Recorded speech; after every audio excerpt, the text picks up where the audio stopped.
Seja muito bem-vindo ao canal Casos Sobrenaturais Reais. Se você gosta de casos sem explicação e histórias sobrenaturais, assine o canal para não perder os próximos vídeos. E se gostar da história, deixe o seu like. Desde já, a gente agradece. Esse relato vem de Caruaru e foi enviado pelo nosso amigo Carlos Adriano. Cerca de 16 anos atrás, uma moça que vivia em uma casa aqui perto da minha teve seu tio preso injustamente.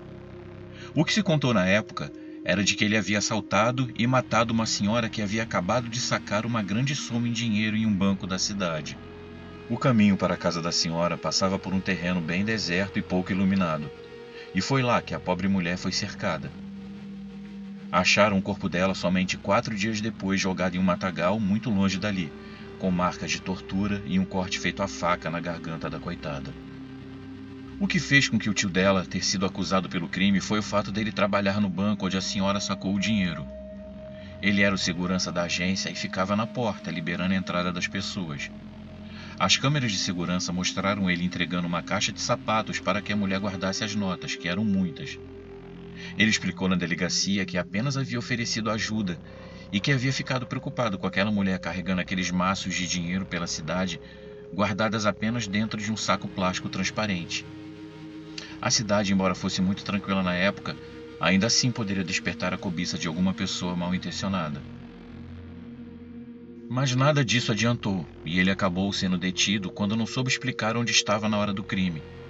Por ser um dos últimos a ter contato com a mulher e por ter encontrado suas digitais tanto na caixa quanto em algumas notas que acabaram ficando pelo caminho, ele acabou preso e em poucos meses foi julgado e condenado por latrocínio. Pegou uma pena de quase 30 anos em regime fechado.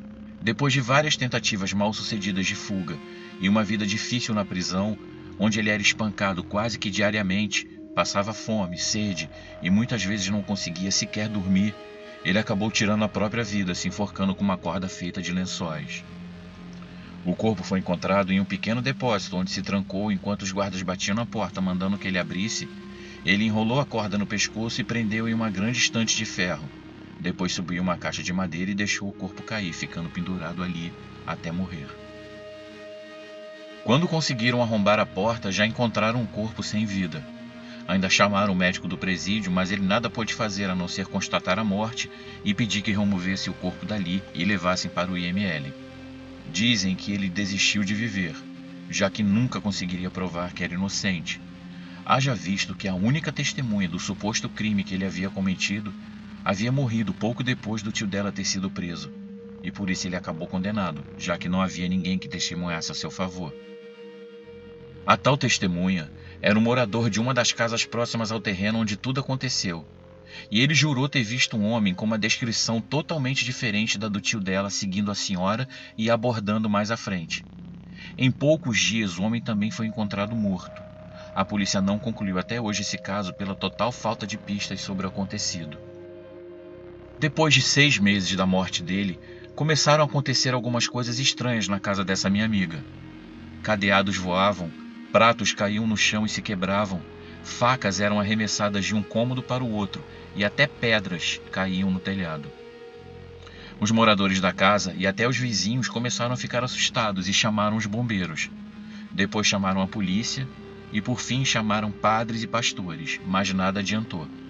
As coisas estranhas continuavam acontecendo e só aumentavam com o passar do tempo. Um dia, eu e uma amiga estávamos na sala da casa da moça aguardando enquanto ela estava tomando banho, quando ouvimos um barulho estranho no banheiro, seguido de um grito.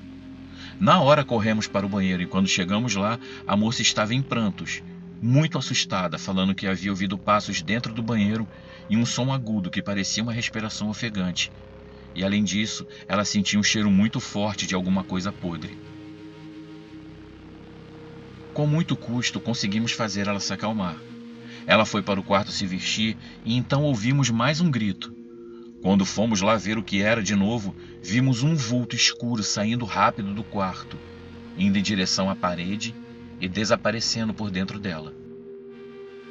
Quando conseguimos entrar no quarto, ela falou que tinha visto o tio dela. Ela disse que ele estava muito cabeludo, com a barba muito grande e com os olhos avermelhados.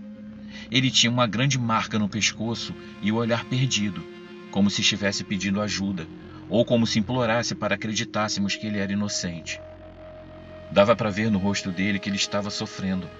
O vermelho nos olhos parecia sangue, e a pele estava bem branca, parecia giz de cera. A expressão não era apenas de dor física.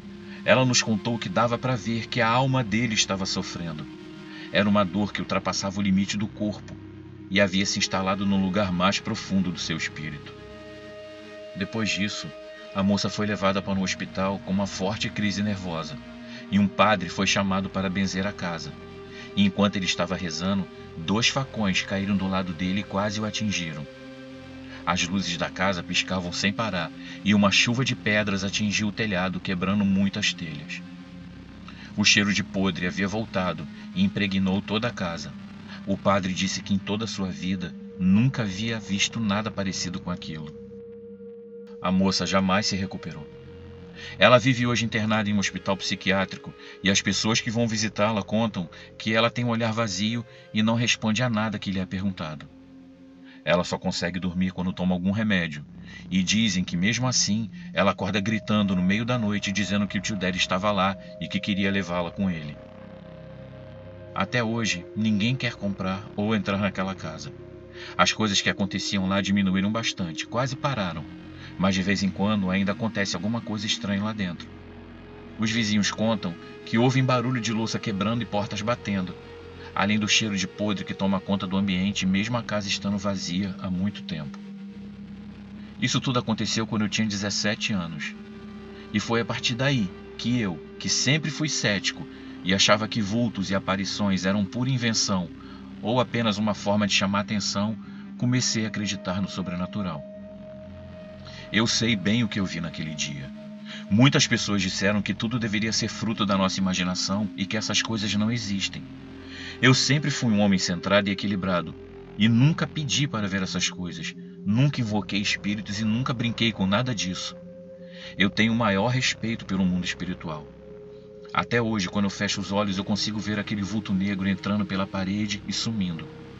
Eu posso viver por 1000 anos que eu jamais vou conseguir apagar aquela imagem da minha mente. Eu peço a Deus todos os dias para jamais ter contato com nada parecido com o que eu vi naquele dia.